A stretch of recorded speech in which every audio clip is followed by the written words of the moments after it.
देविका नदी जम्मू और कश्मीर के उधमपुर जिले के सुध महादेव में बहने वाली एक अत्यंत पवित्र नदी है, जिसका गहरा पौराणिक संबंध भगवान शिव और माता पार्वती से है। यहाँ इसके मुख्य रहस्य और महत्व दिए गए हैं।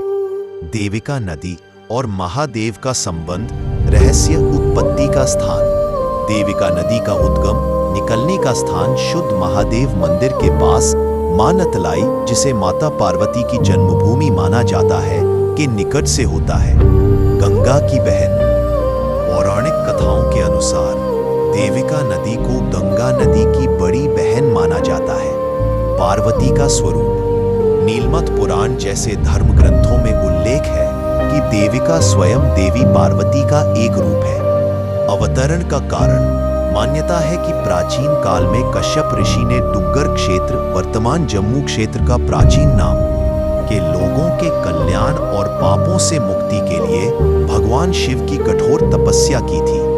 भगवान शिव ने प्रसन्न होकर माता पार्वती को देविका नदी के रूप में धरती पर प्रवाहित होने का आदेश दिया, ताकि वह इस क्षेत्र के लोगों का उद्धार कर सके।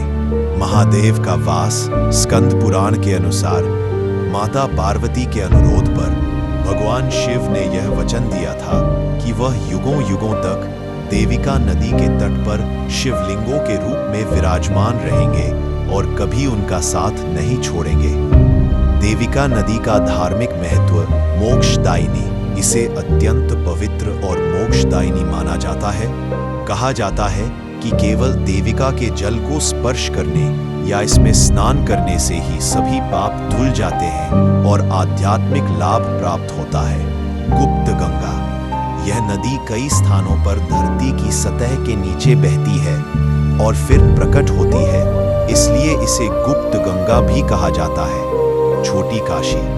देविका नदी के कारण उधमपुर के निकट पुरमंडल नामक स्थान को छोटी काशी भी कहा जाता है, जहां देविका नदी के तट पर गंगा के समान ही महत्व के साथ अंतिम संस्कार किए जाते हैं।